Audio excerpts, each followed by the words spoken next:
Ladies and gentlemen,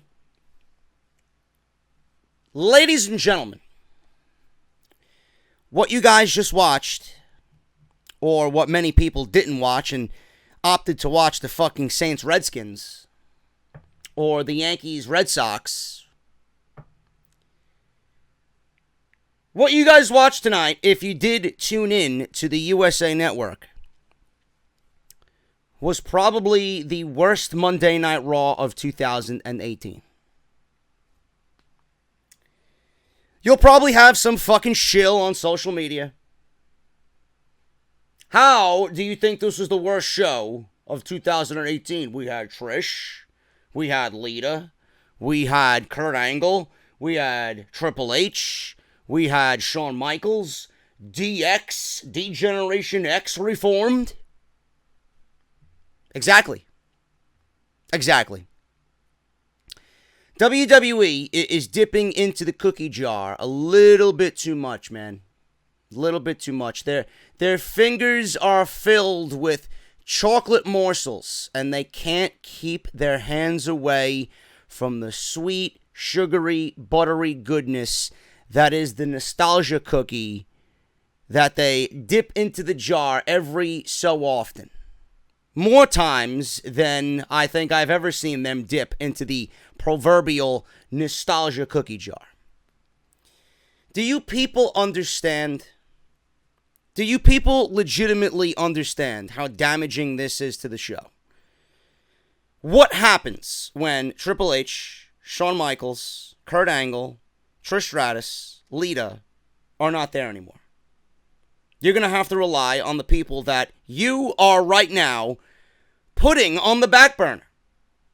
You're going to have to go back eventually to the people that you've put in the back of the fucking line to push all these nostalgia acts on Monday Night Raw. Why were there nostalgia acts in abundance on Monday Night Raw? Why?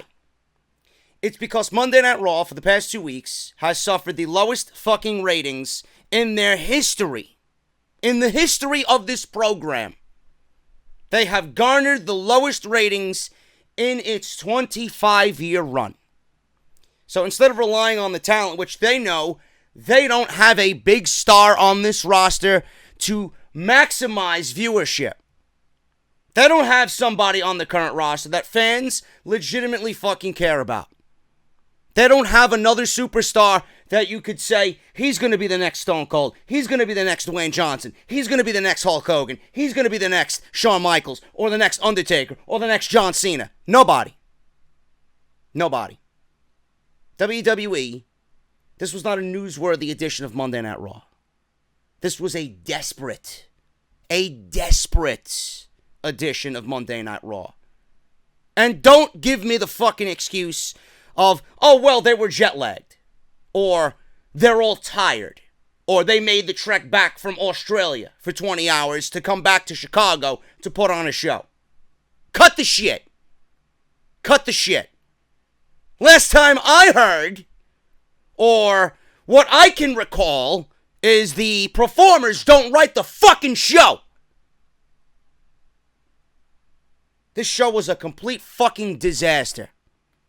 Up and down the board. A fucking tragedy of a show. Yet there's people on social media legitimately on my fucking timeline.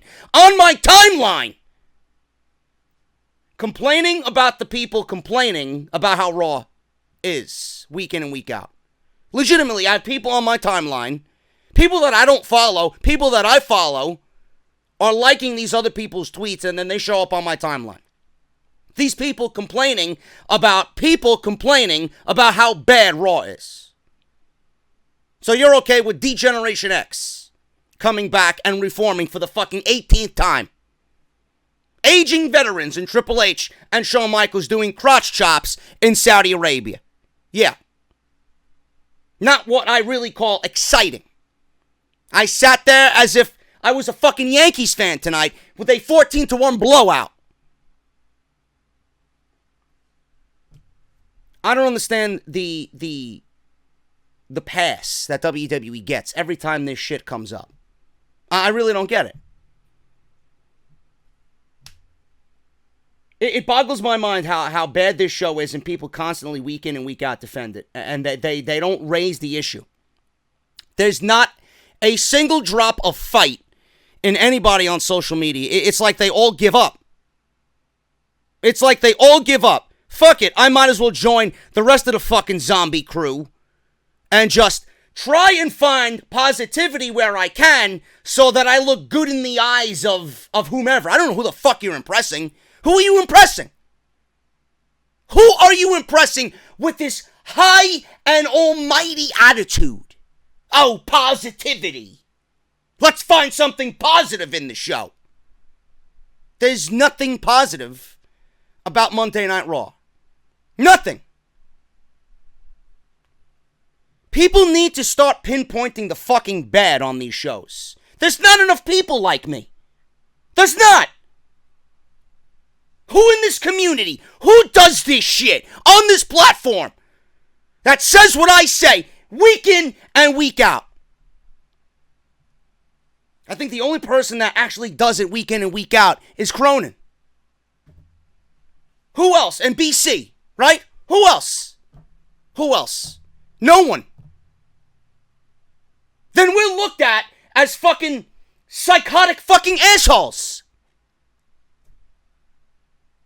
Then we're looked at as like the outcasts of the community because we don't follow the same fucking formation as everybody else. We don't follow in line. Fuck you. Fuck you. How can anyone back this company with what they're doing right now?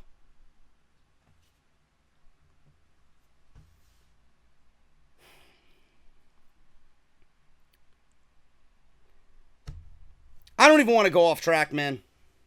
I don't want to yell. I just want my words tonight. Instead of yelling, I want to really open everybody's fucking eyes. Really, I want to open everybody's eyes. This is all I could do. This is all I could do, week in and week out. This show is a goddamn fucking tragedy. I swear to fucking God.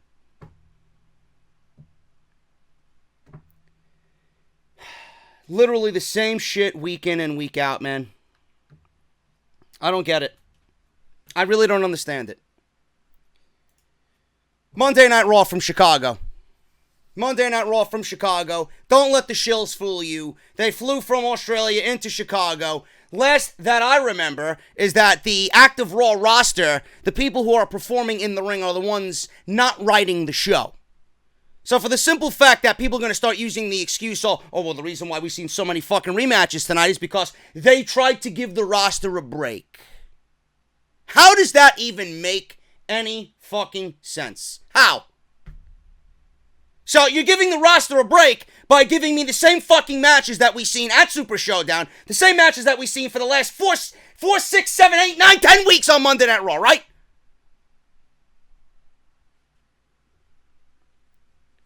Monday Night Raw from Chicago. Allstate Arena. I got people in Chicago that didn't even realize Raw was in Chicago tonight. Good on them. Good on them. You ain't watching the show. Good on you people. Monday Night Raw opened up with the biggest storyline on television. Triple H, Shawn Michaels, Kane, and The Undertaker. What does that say about the current roster? That no one is ever going to live up to what those 4 guys have done in their career. It's WWE pretty much showing you, hey, we got these guys who are still able to go. Fuck our normal guys. Now, I'm giving this a pass because this is my childhood. Just like everybody else. But the simple fact that DX is back, it doesn't make this a good Raw. It doesn't make it a newsworthy Raw. Who the fuck is DX? What the fuck is DX in 2018? What does it mean to you? You do realize that we've seen this same exact fucking thing. How many times now? More times than I think I could even fucking count. And by the way, the most glaring thing about this entire promo I'm about to play to you is Shawn Michaels is coming out of an 8-year retirement to wrestle. Let alone, let me throw this fucking fun fact at you. Shawn Michaels' first match back is going to be against a 2018 version of Kane. If that doesn't make you die a little bit inside, you're not a human being. And the most glaring thing about this fucking opening promo with Shawn Michaels and Triple H is the fact that Shawn Michaels is coming out of an 8-year retirement and it was nothing more than an afterthought. There was no mention of Shawn Michaels coming out of retirement. All they did was show a graphic that the match is made. It's DX versus the Brothers of Destruction. And everybody in WWE figured that they would just kind of keep it very casual. Triple H is out there saying, Shawn is ready. We're going to say these 3 words again. 3 words that I never thought we would utter again. I know Shawn is ready. Are you ready? What am I ready for? What am I ready for? This is fucking Shawn Michaels, probably the greatest in-ring performer of our generation, coming out of a fucking retirement that he didn't even want to come out of. Period. He's coming out of retirement to wrestle his first match, and it was DX is back. He's back with Triple H. They're going to be crotch chopping in Saudi Arabia.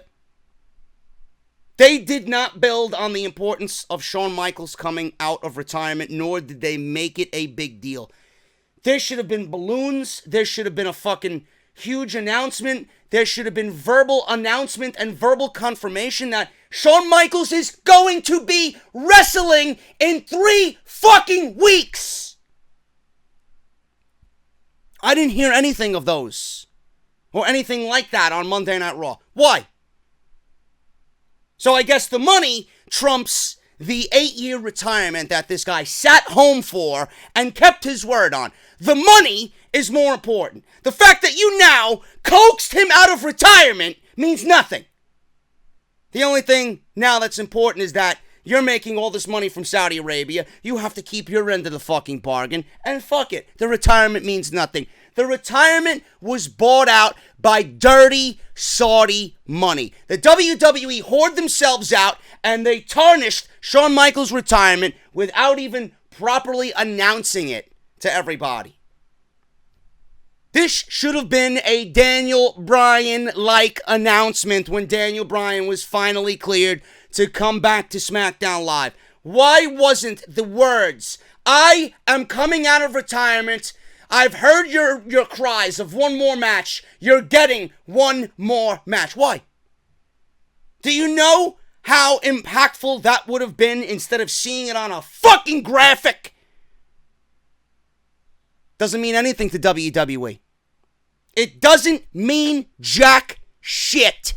They got what they wanted. They got their nostalgia kick. They got a fucking aging an aging Hall of Famer coming out of retirement.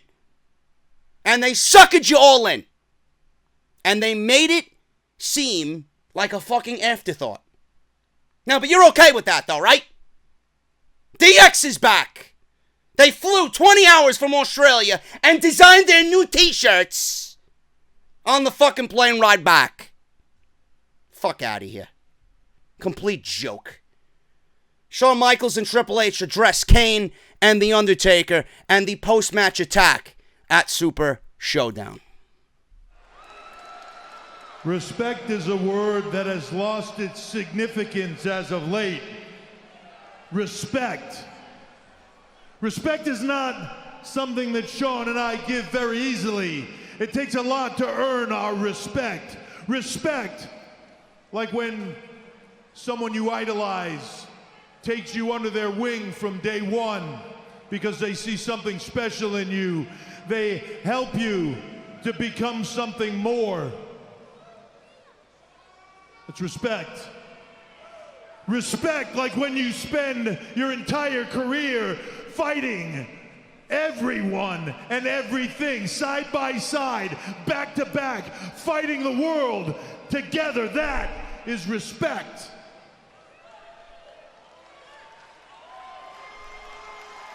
Respect is when you stick to your word, even though everyone tells you not to. Everyone encourages you not to. They make every opportunity for you not to, but you stick to your word. That is respect. You know, sometimes you respect who someone used to be. Sometimes you respect them for what they used to represent. And then it dawns on you that respect is no longer a two-way street. You know, I don't know how many of you have had the opportunity to make the flight from Melbourne, Australia to Chicago, but it is a long frickin' way. A long time to sit there and think. To think about the last 8.5 years. I'm going to pause it here. I just want to make a brief comment. I do like the fact that Shawn Michaels brought up, and this is why I have a soft spot for this, because I was in love with the storyline when they started it, and I wanted to see a conclusion to it. I always wondered what if, and I have a soft spot for this shit. I really do, even though it is a nostalgia kick, a desperate move by WWE. The Saudi government is giving WWE all this money, and WWE has to provide them with whatever the fuck they want. And in this instance, unfortunately, it's bringing Shawn Michaels out of retirement. But I do like the fact that Shawn Michaels mentioned after 8 years, after what happened at Super Showdown, and on the 20-hour plane ride back to Chicago, that the respect that he thought he had from The Undertaker after everything happened at 25 and 26 was never there. It was all fucking smoke and mirrors.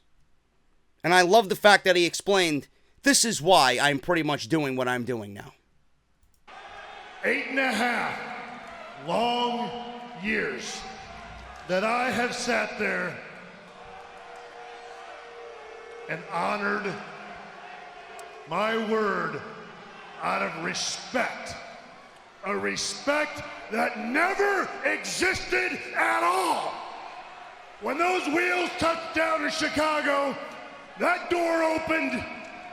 I was about to walk off that plane. You walked up to me, looked me in the eye, and said 3 words that I never, ever thought I'd hear again. Are you ready? But the question isn't for Shawn, because I know he is. The question is for The Undertaker. The question is for Kane. The question is for the Brothers of Destruction. Crown Jewel. The question is, are you ready? D-Generation X is ready.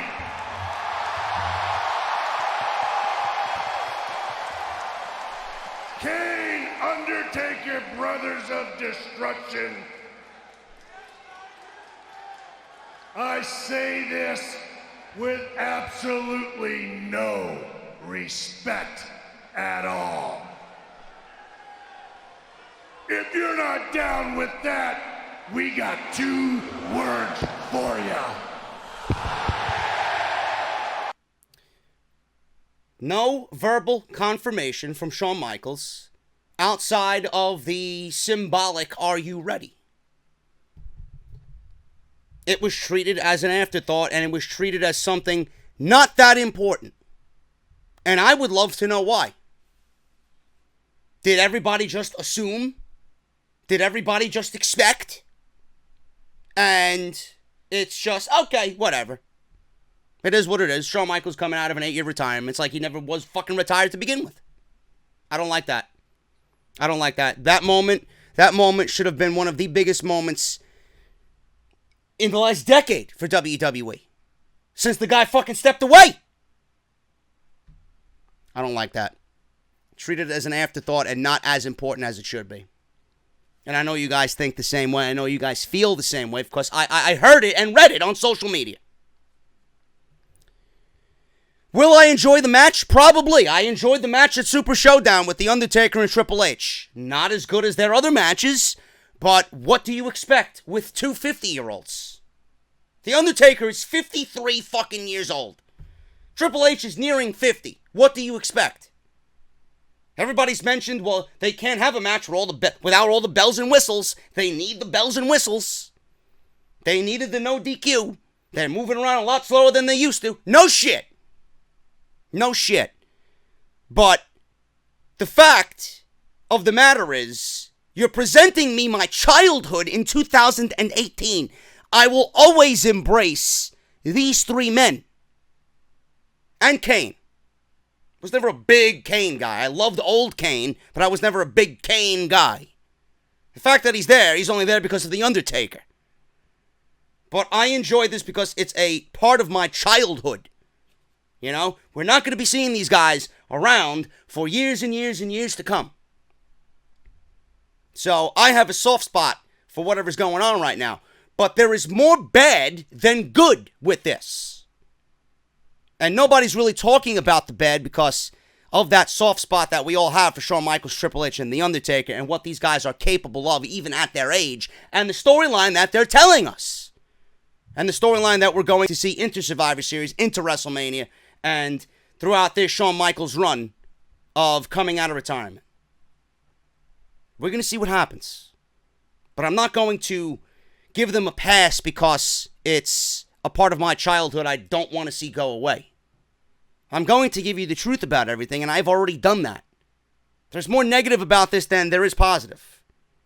But nobody's really talking about that because we all love what these guys are doing. And we loved what these guys have done throughout their entire career. Please, be open to the fact that, yes, this is great to see. Yes, I understand why they're doing it. But it's also harmful to the entire Raw roster when you have four guys who are pretty much being positioned at the top of the show, and it shoves everybody else who's regularly there every single week down several pegs and treated as not important, or treated as you're never going to achieve this height, or better yet, guys who will never be given that opportunity to even come close to doing that. Though they may have it in them to be that one day, they will never get the opportunity. The fact that WWE is putting so much resources and so much effort into writing for what's going on right now with Shawn Michaels and Triple H and The Undertaker, and they're skimping on the rest of the show. That's another thing, that it's visibly apparent every single fucking week, every week that these guys have been on TV. Bobby Lashley and Kevin Owens. We talked about Bobby Lashley all year, ever since he came back to WWE following WrestleMania. The guy is absolutely fucking boring. WWE fucked this guy right out of the gate. They pushed him as a babyface. He came back on night one. Okay. And then after that, it's like they just did not care about how they were booking him. Little did they know that they were killing this guy every single week to a point where right now it is beyond the point of no return. This guy is so far gone, it's not even worth trying to resurrect this guy on this show. Everybody is up in arms. Everybody was like, oh my God, I am so for this. I'm so for Bobby Lashley turning heel. Or are they doing a double turn? Is Kevin Owens turning into a babyface with this attack by Bobby Lashley? Is Bobby Lashley going heel? It will not matter if Bobby Lashley goes heel. It will not matter one bit. The guy is so irrelevant that a heel turn will mean nothing for Bobby Lashley. Yes, it's the best option for Bobby Lashley right now, and there's absolutely no harm done in trying to push him as a heel. But my question to you is, will it matter? Is he going to be a heel over enough to the point of fans actually caring? I don't know. If I was a betting man, I would say no. And Kevin Owens into a babyface? Yeah, it might be okay, and it might have came off good tonight, but it's also Chicago. You know, the heels are good guys in Chicago. Chicago is a smart city. They know Kevin Owens deserves more than what he's doing, so they're clearly going to cheer him. I would not say this is WWE positioning Kevin Owens as a babyface. It's Chicago. Everybody that's been held down is going to get a positive reaction. So I'd wait a little bit for WWE to go into some bumblefuck fucking city to see if this is actually a legitimate thing where Kevin Owens gets consistent babyface reaction. I don't know if that's going to be in the next city they go to, week after week after week. We'll give this a couple weeks to marinate and see where WWE's going with this. But is Bobby Lashley going to be over as a heel to a point where people are going to care about him? I don't think so. And the most glaring thing about this is, if Bobby Lashley fails, like he failed as a babyface, as a heel, then we all know that the guy is absolutely fucking worthless and he shouldn't be on television. Send his ass packing back to Don Callis. I'm sure they'd be able to use him over at Impact Wrestling. Lio Rush.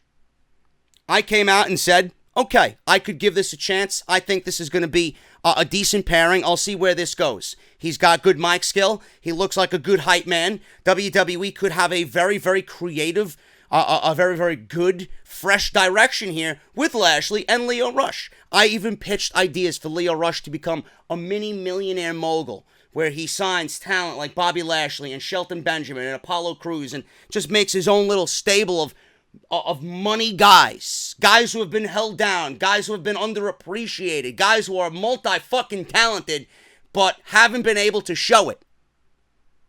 This is the idea that I pitched. And what does WWE do? They're not really doing anything like what I mentioned. They gave Lio Rush a fucking microphone, live microphone during this entire match, and Chicago absolutely shit all over him. Now, it was annoying, and it was absolutely fucking aggravating to the ears, but it looked like it got the job done. It looked like WWE had this planned, and they wanted Bobby Lashley as a heel, and no better way to get a negative reaction than having Lio Rush just annoy the shit out of everybody while a match with Kevin Owens was going on. But again, I posed the same question with Kevin Owens. Kevin Owens was cheered in Chicago because Chicago genuinely wants to see Kevin Owens succeed. That type of audience wants to see Kevin Owens succeed. Those same types of people were probably booing Lio Rush because he was overly fucking annoying. It was probably more of a get the fuck off the microphone, cut this guy's microphone type of heat. They weren't booing him because they just want to boo Bobby Lashley. Oh, he's the new bad guy, we have to boo now. No, it wasn't like that. It was, cut this guy's microphone, let me enjoy the fucking match, shut the fuck up. That's what that was. You make your own assumptions, that's mine. Bobby Lashley and Kevin Owens. Kevin Owens looked like he actually legitimately hurt himself. I'm not sure if he did or if it was just for storyline purposes. But he was hanging upside down in a tree of woe, and it looked like he I don't know if he injured his knee, hyperextended his knee, or something. He was hanging upside down. Lashley with a big boot to knock Owens to the mat. Lashley focuses on the hurt knee, scoops Owens up, slams him to the mat for a pin. Almost like a Dominator-like move there by Bobby Lashley. Now, after the match, Lio Rush continues to chant Lashley's name, which was fucking annoying. He entered the ring, stood next to Lashley. They exit, but Rush sends Lashley back into the ring to attack Owens and work on the knee. Slammed him into the ring post, slammed the bad knee into the ring post, then he slammed the good knee into the ring post. And Owens was struggling throughout this entire thing. Lashley was laughing. He actually poked fun of some people in the audience. Listen, I'm not saying that this is a bad direction for Bobby Lashley. This is the actual opposite. This is the right direction for Bobby Lashley. Is it going to matter 2 weeks, 3 weeks, 4 weeks from now? Probably not.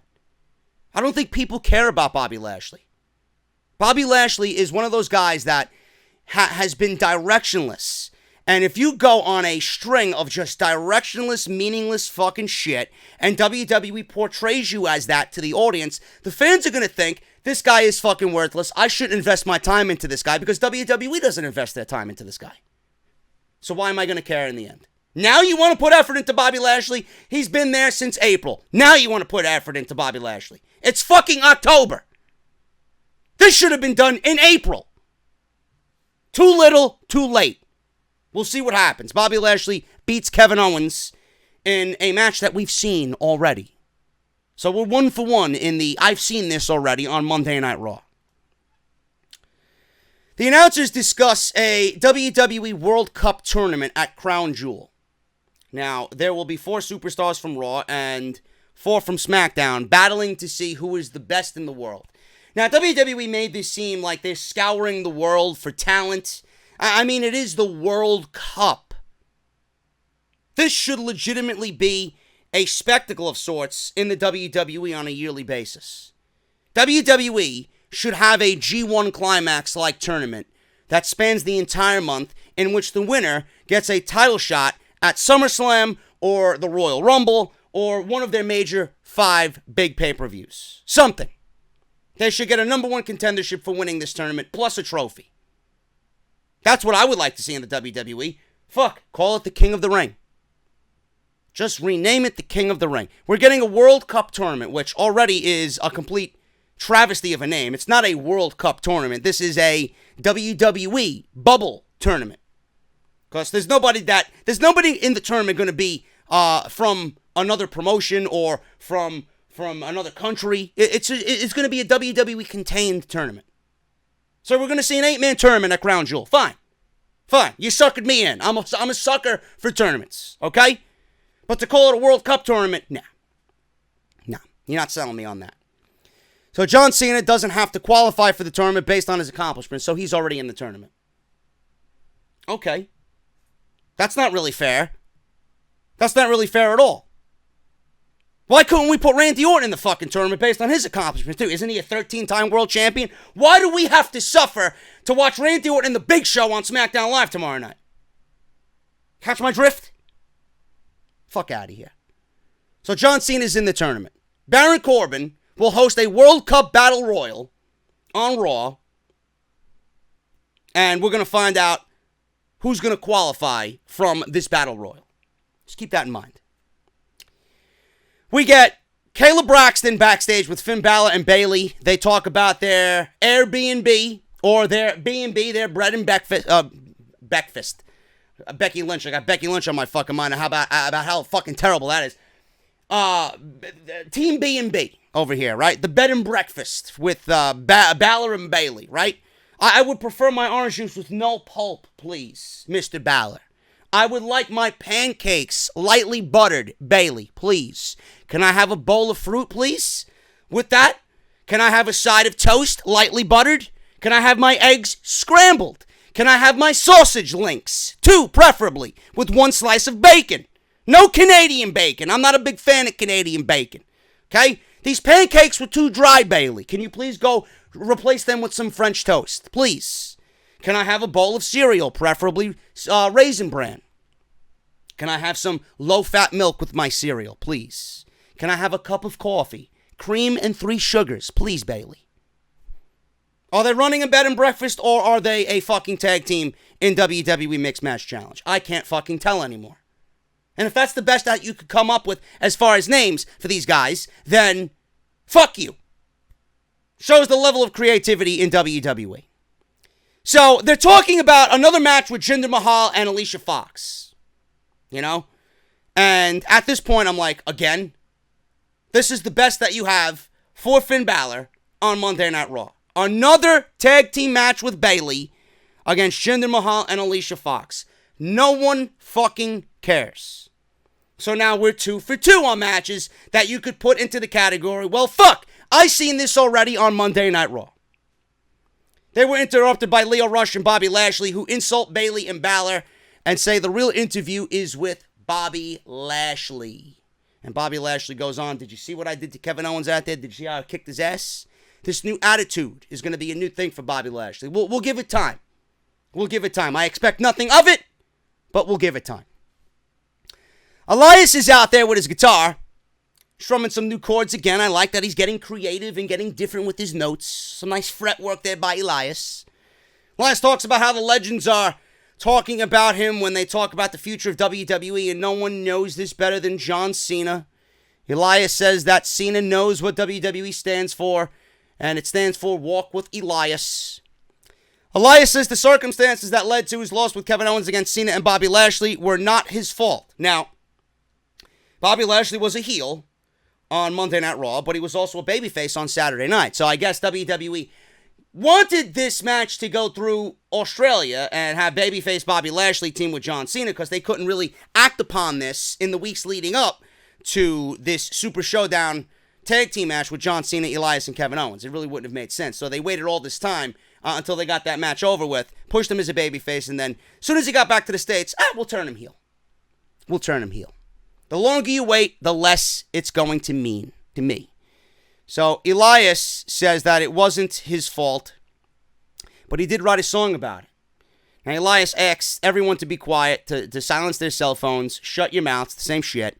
He starts singing about the loss at Super Showdown, taking shots at John Cena's hair, the Australian accents, and then he took a nice steaming dump on Chicago, and Elias goes on talking about Australia and Chicago and then mentions something about the Cubs not making the World Series.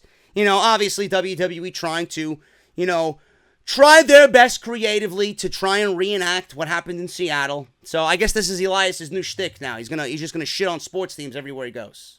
With the football season, in full swing, it's not gonna be that difficult to get some heat, some cheap heat from these fucking cities that he goes into. So that's pretty much that. It's pretty much setting up, I think, Elias being in the World Cup. Because he mentioned John Cena, so he's probably going to want to get his hands on John Cena again. I expect Elias to be in the World Cup. That's just the way I see it. I mean, who gives a shit? Really, who gives a shit? Ronda Rousey and the Bella Twins versus the Riot Squad. 3 for 3, folks. We're 3 for 3 on matches that we've already seen on Monday Night Raw. Unbelievable. But then you'll have some shill like, oh, well, the WWE booked all these matches because they wanted to give the performers some time to recuperate, and they were jet-lagged, and they had a long travel back. Well, excuse me, I didn't know Ronda Rousey is part of the creative team. I didn't know Ruby Riot books her own segments. I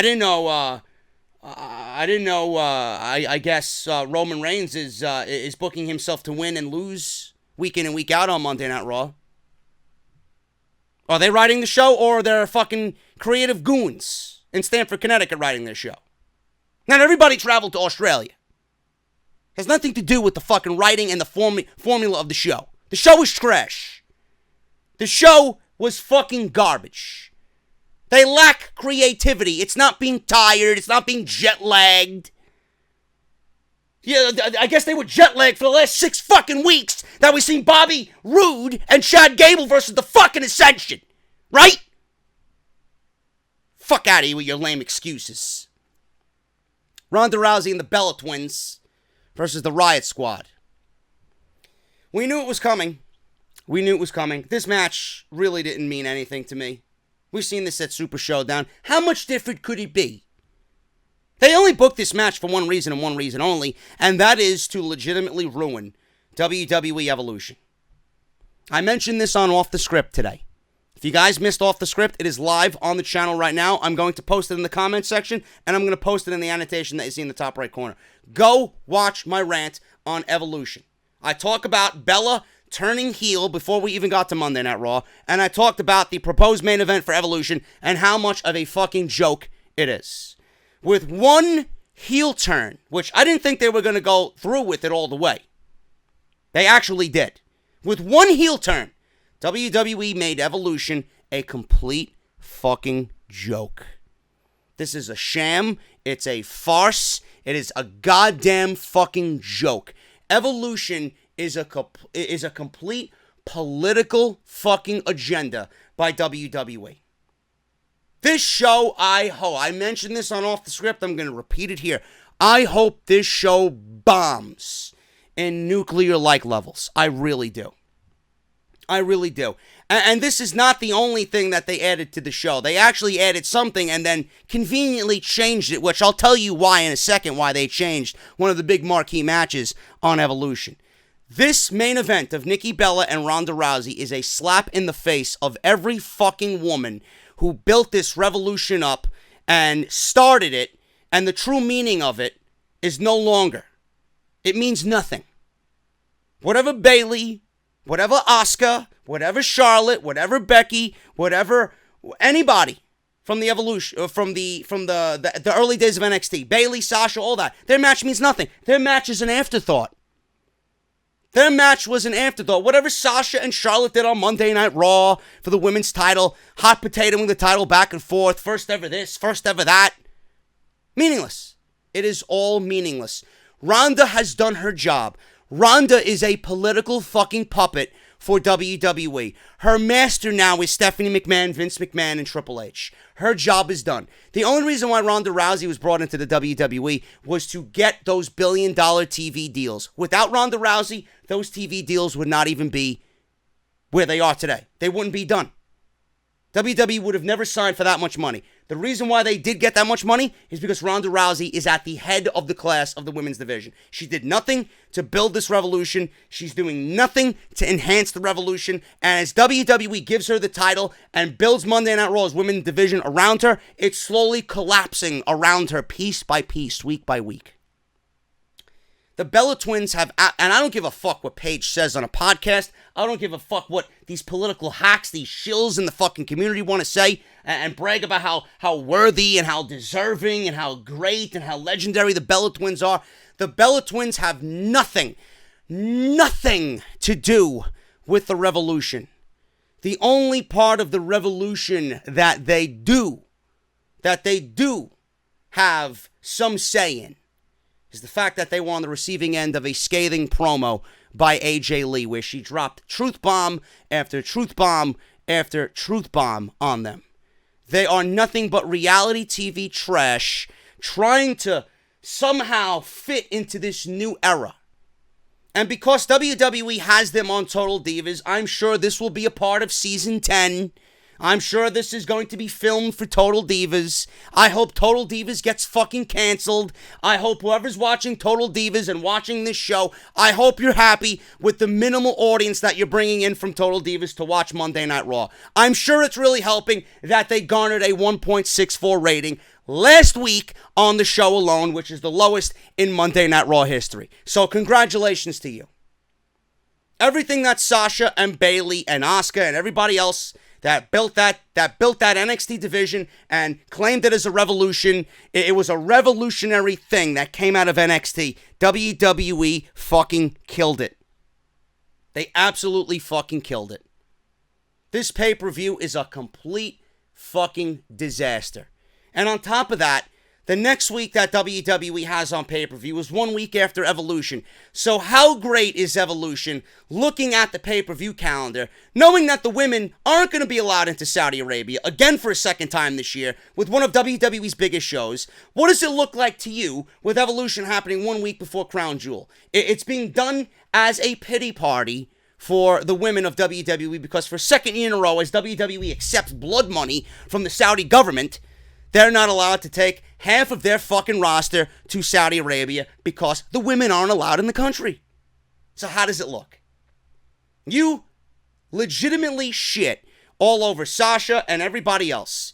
They are nothing more than fucking highlight reels. They're nothing more than fucking names. While this pay-per-view has been built around Trish, Lita, Alexa, Mickie, Ronda, and Nikki Bella, and Brie Bella. Why doesn't Sasha have a fucking match? Why isn't Bayley in a fucking match? Better yet, why isn't Sasha in the main event?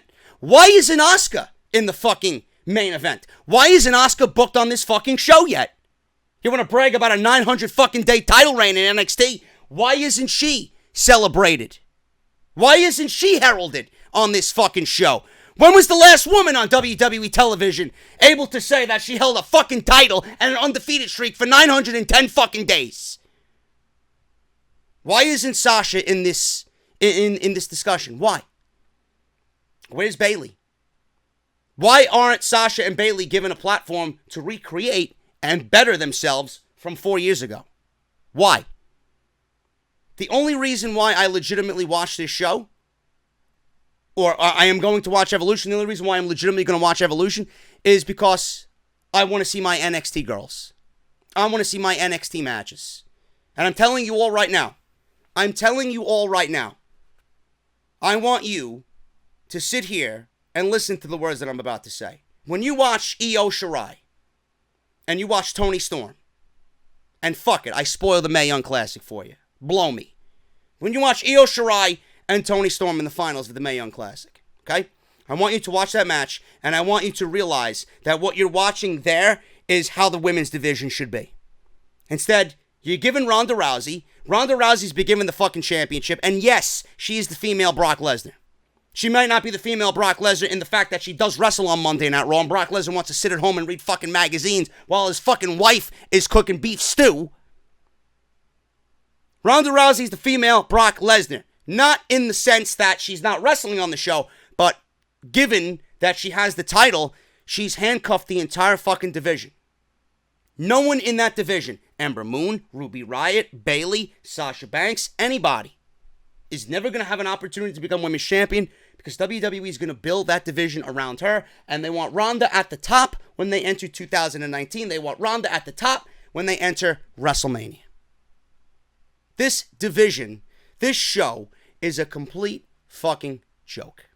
And if you don't agree with the words that I'm saying, then you are a complete fucking, and I'm gonna say this every single week until we get to the fucking pay-per-view. If you don't agree with what I am saying here, if you don't agree with the words that are coming out of my mouth, you are a blithering fucking idiot. And I hope that you have a failure of a career, and I hope that you stop watching wrestling, and I hope that you stop podcasting, and I hope that you stop writing, and I hope that you stop fucking talking about this sport because you don't know a fucking goddamn thing. I know for a fact everything I said here is 100% factual. Everything. If you don't like it, suck my dick. I'm right and you're wrong. I know the audience that's watching me right now agrees with everything that I'm fucking saying because how could you not? It's the people who are fucking spreading this bullshit, trying to look for positivity where there's none. That's sitting here and like, oh, well, you know, everybody that complains about Monday Night Raw, why don't you start watching the show? Fuck out of here. Complete joke. This shit is a fucking joke. Yeah, and another thing on top of this, you know, like the Bella Twins, right? In the main event with Ronda Rousey at Evolution. This is what you're going to bill as the main event. This is what you're going to get your fans and your audience to believe in. Nikki Bella and Ronda Rousey are on an even playing field, right? Nikki Bella is legitimate enough to challenge Ronda Rousey. Now we have to watch not only Ronda Rousey in one calendar year sell for Alexa Bliss. Now we have to watch her sell for Nikki fucking Bella. Someone who is more concerned with fucking Prada bags than actually learning how to wrestle? Are you fucking out of your mind? No, but continue spewing your fucking garbage to your audience. Your untruthful fucking words. Go ahead. This is a fucking travesty. I hope this pay-per-view fucking bombs. Everything outside of the NXT stuff, I hope fucking bombs. Then you'll know. By the end of the night, you will know what is the real Revolution and what is Vince's fucking idea of garbage. Give me a fucking break. Finn Balor and Bayley versus Jinder Mahal and Alicia Fox. I would be lying to you if I said I actually watched this match. I walked away. I legitimately filled a bucket of hot water, put some Mr. Clean into the bucket, and I mopped my kitchen floor. I swear on my fucking grandfather's tomb. Finn Balor and Bayley win. Does it fucking matter? Of course not. It's Monday Night Raw. Another match that we've seen already on Monday Night Raw. 4 in a row. 4 in a row. But this is a great fucking television show, right? There's nothing wrong with this show, right? Fuck out of here. World Cup Battle Royal. I wish I had the names of these guys. I really do. I really wish I took notes and I wrote these guys' names down. They were that fucking... It was ridiculous. This was a joke. WWE trolled its audience with this World Cup Battle Royal. They had guys, I swear to God, I don't know where they got these guys from. I honestly believe they went to the WWE Community Creation section, and at the bottom of the fucking list, all the way down at the bottom, the guys that got like 2 or 3 downloads, they downloaded these guys from WWE 2K19 and figured, yeah, let me recreate these guys in real life personas and put them in a fucking Battle Royal that means nothing to nobody. They had a guy dressed in a fucking Mexican mask with a fucking Mexican sombrero. They had a guy wearing some fucking turban. They had a guy wearing a fucking chef hat. They had a guy wearing some fucking banner across his chest that said Chile. They had some fucking guy in a gold suit calling himself the Conquistador. They even had a guy from Alaska, and his taunt was, "Ooh, it's cold." A joke. An absolute fucking joke. Not only were there racial overtones in it to the point where it was disrespectful to many countries and many ethnic, ethnicities, but this was legitimately WWE shitting on, this is the World Cup. We could make it special, and we could really make this thing a big deal if we actually put some time and effort into it. No, let's get 10 fucking guys in the ring that are from different countries, and then we'll just shit all over everybody. We'll shit on the other countries, we'll shit on wrestling in other countries, we'll shit on the indies. Why not? That's what this was about. WWE had Baron Corbin come out saying that he scoured the globe for talent for the World Cup tournament. So he announces all these guys, and then he announces himself as a representative of the United States.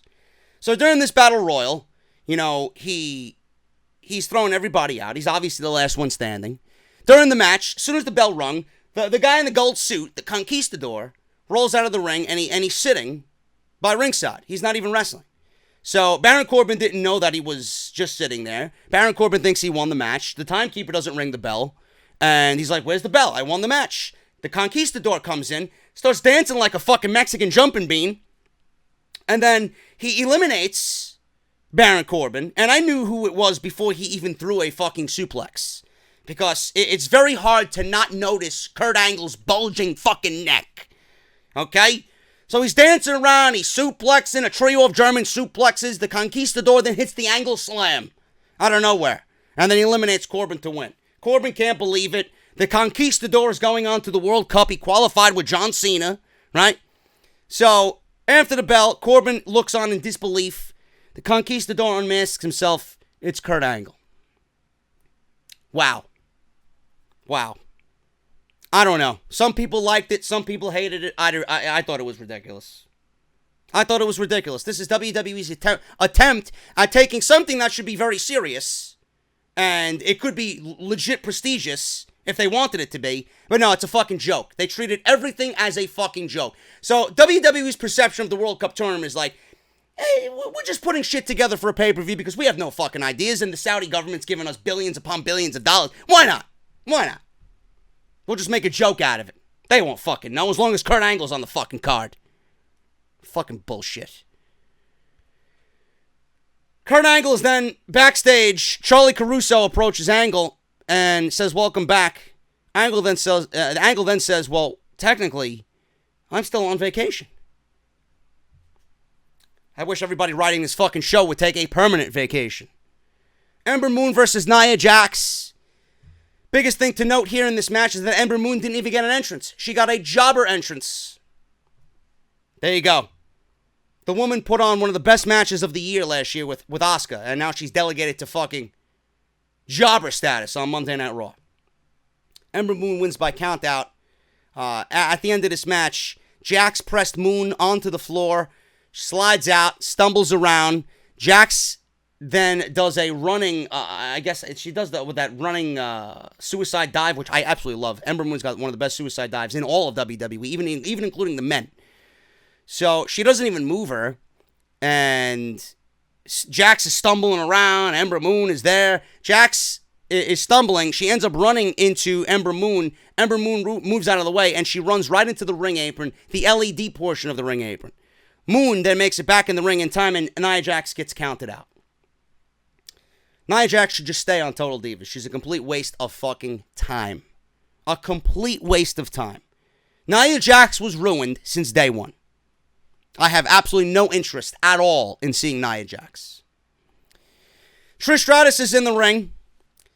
Trish Stratus is out there to address Alexa Bliss. Trish says that they will make history at WWE Evolution in a few weeks, but she wants to address her opponent, Alexa Bliss. Trish says last week, and the moment of bliss that we all had to sit through was more like a moment of bullshit. And she's here to give Little Miss Bliss, or Little Miss Brat, she said, a moment of stratisfaction tonight. The music interrupts. Out comes Alexa Bliss with her puppet, Mickie James. Trish makes jokes on Alexa Bliss's math skills, which really didn't add up last week at all, and being that Alexa Bliss is short. So Alexa Bliss was, short jokes, like I haven't heard that one before. You know, just like the people that call me midget and a virgin. Like I haven't heard that one before, right? Come up with some new fucking material, you fucking degenerates. Bliss wants to put the insults aside and say, oh, well, you know, I have goosebumps being out here. You know, I love watching your career, and, you know, it's such an honor to be out here in front of you, and I can finally tell you, woman to woman, that you sucked. Bliss says Trish is glad she wasn't around back then because Trish would have been an afterthought, spending her career in Bliss's shadow.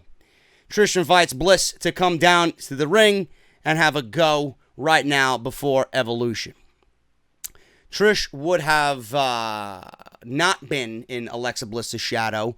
Alexa Bliss was pretty much explaining to you how she would suck back then. She would fit right in. You know, with the way she looks, putting her in a bra and panties match, you know, WWE and Vince Russo and all that shit, they would have been all over that garbage. She would have fit right in. How is Trish Stratus going to be in her shadow? I don't understand, like, how I'm supposed to be excited about this. I'm not. And then WWE, they switch it up on you. Bliss then heads to the ring. Trish waits to fight. Mickie gets in between them, says this is not happening right now. People here in Chicago don't deserve it. Mickie says that she and Trish both know nothing ever good happens in Chicago.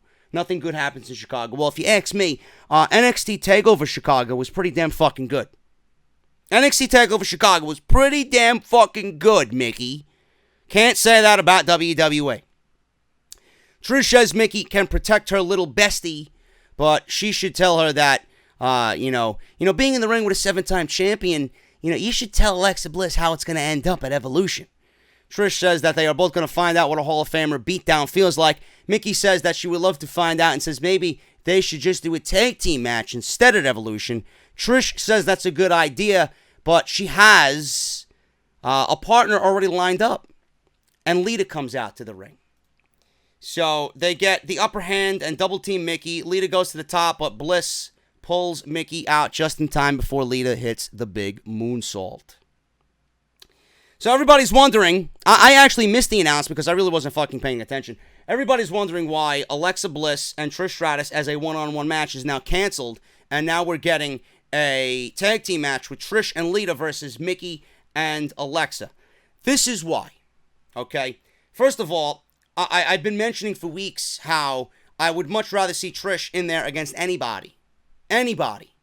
Not Alexa, okay? Alexa doesn't deserve to be in the match. The match with Alexa would have been complete garbage. I would have much rather seen Mickie versus Trish. I much rather would have seen Lita versus Trish. I much rather would have seen Sasha Banks or anybody versus Trish Stratus. So the reason why they are doing this is because I think WWE or someone in WWE realized that, you know, maybe it makes more sense to include Mickie in this because she does have history with Trish Stratus.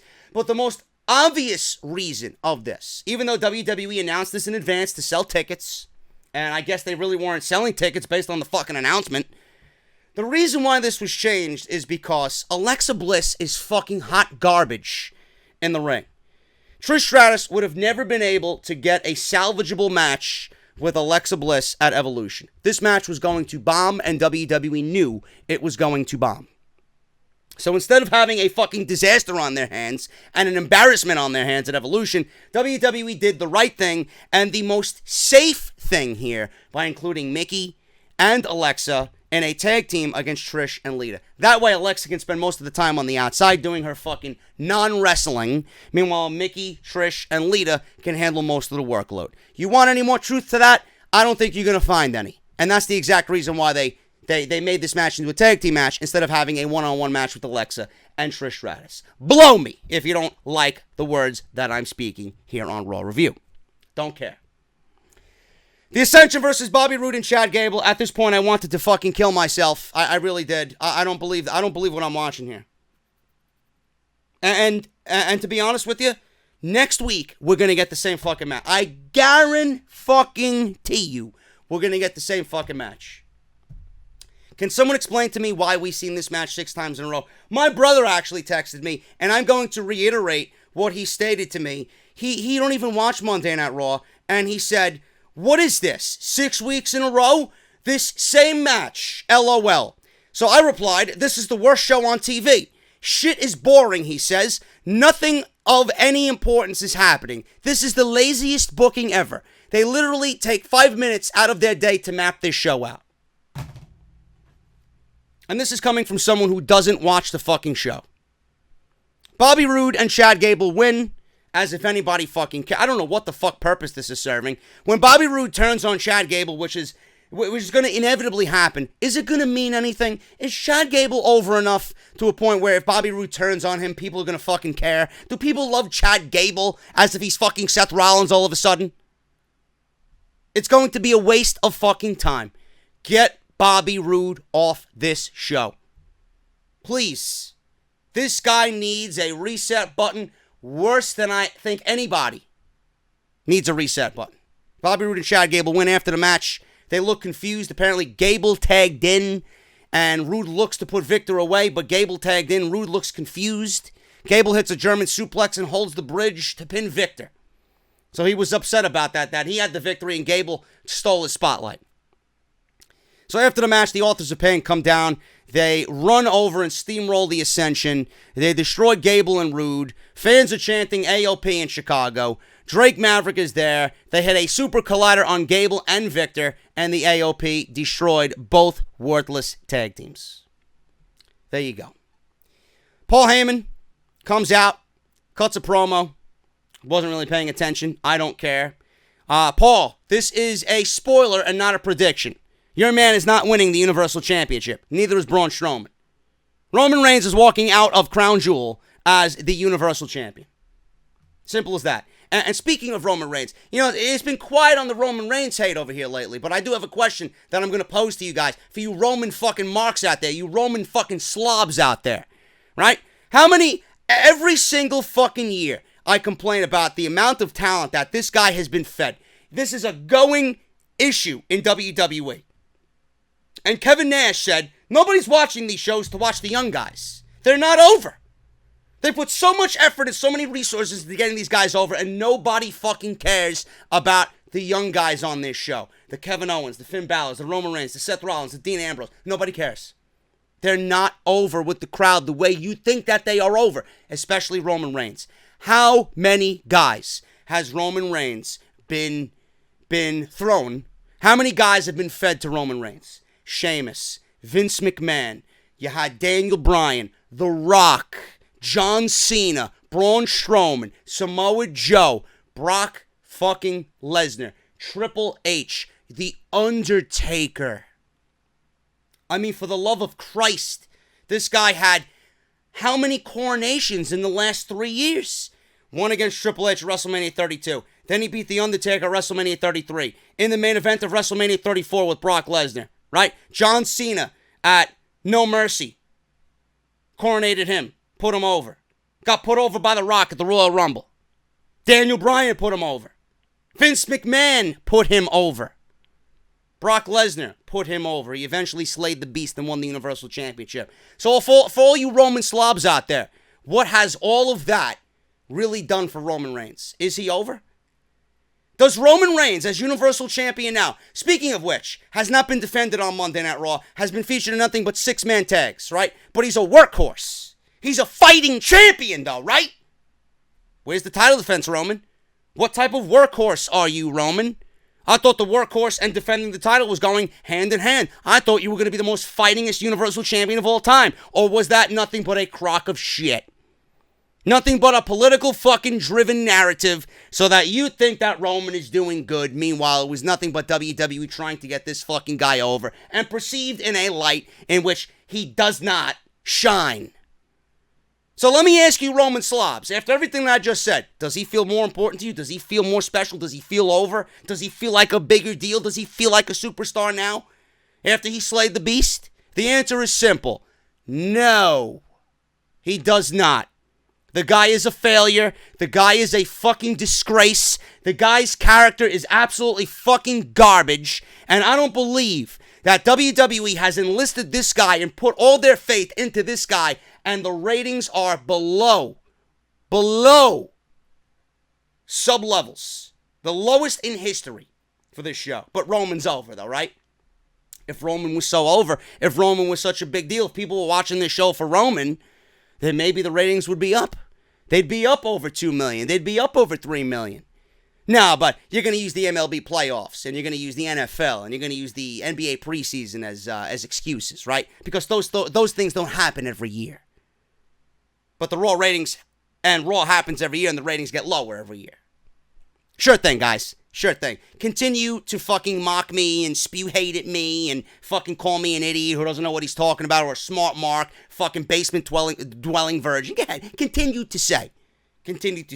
I'd love anybody to come out and refute what I just stated to you. Does he feel more over to you? Does he feel like a bigger deal to you? Of course he doesn't. He's a joke.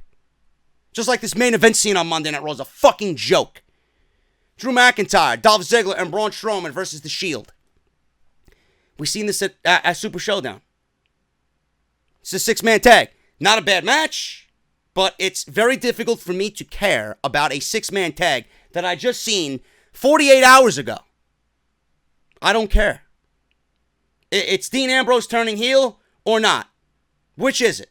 Because that's all I give a shit about right now. And even at that point, my interest in that is becoming less and less every fucking week. So remember how I talked about WWE giving you a cliffhanger on Monday Night Raw? They gave you a fucking mini cliffhanger here. Dean Ambrose didn't sit with his brothers, Reigns and Rollins, after they lost to the Pack. Or the Dogs of War, or whatever the fuck they're being called. They just sat there, and Dean walked out. Dean walked up the ramp, walked to the back, didn't even acknowledge him. There's your mini cliffhanger. Where's Dean's loyalty now? What is he planning and scheming now? Is everything that Strowman and Ziggler and McIntyre, did everything that they say finally get to Dean Ambrose? Was that loss the straw that broke the camel's back? I don't give a shit. I don't really give a shit. They teased it and teased it and teased it, and I can tell you right now, when it happens, it's not going to be as important. Now, if WWE didn't mention one fucking thing about Dean Ambrose's loyalty, and if they didn't mention one fucking thing about him possibly leaving Reigns and Rollins, and just surprised us with a fucking heel turn, then it would have been important. The fact that they teased it and foreshadowed possibly every fucking thing that we've been thinking, it's not going to be as special anymore. So we get Strowman, Dolph Ziggler, and Drew McIntyre winning here. Drew nails a Claymore kick on Ambrose for the win. Simple as that. That's your Monday Night Raw. Listen, guys, if you don't like what I'm saying here, I really don't give a shit.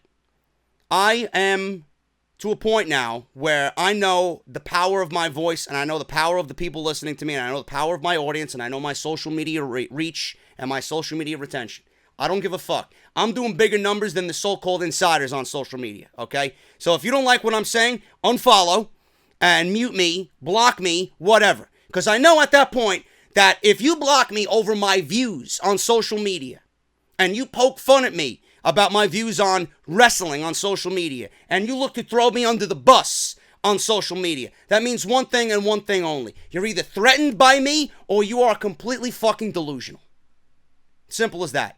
Because for someone to realize what I'm saying here is so truthful that it hurts you so badly that you got to go behind my back and talk shit, and that you got to, just perceive yourself as high and almighty to everybody else, right? Cut the shit. Cut the shit. People who know me in real life know that I am nothing like you see on here. I am passionate about what I do. I'm passionate about the things that I love, and this is one of the things that I love doing. I'm passionate about pro wrestling. This is why I'm in the business. I'm passionate about making content, and I'm making podcasts. I'm passionate about that. If you don't like what I say and you block me on social media, or you mute me, or you fucking discredit me on social media, knowing that how I am in real life is not how I am in person, then fuck you. This show is complete garbage. There is no hiding the fact that this show is complete fucking garbage. It is a tragedy of a show. They are not producing good television. There's no hiding it. There's no defending it. There's no talking about the positives. There are none. There are none. In expert fashion, I went over everything on this show, and there's not one redeeming quality on this show outside of the opening segment. Not one. So when you watch me and you tell me, well, all JD is negative, when you're given nothing but negativity on a show and you're given nothing but garbage, how am I supposed to find positive in all the garbage that we're given every week? When WWE starts producing good television, then I'll start speaking highly of their program. But right now, this is the worst fucking show on television. I pray to God that the ratings sink even lower. 1.64, I hope we start seeing 1.3s. Because that's all the show is fucking worth. I'm getting out of here. Thank you guys so much. Off the Script today went live at 5:30. Go check it out. Follow me on Twitter at JD from NY206. Hit that subscribe button. 2,500 likes is the goal for this Raw review. Do it. I'll see you guys later.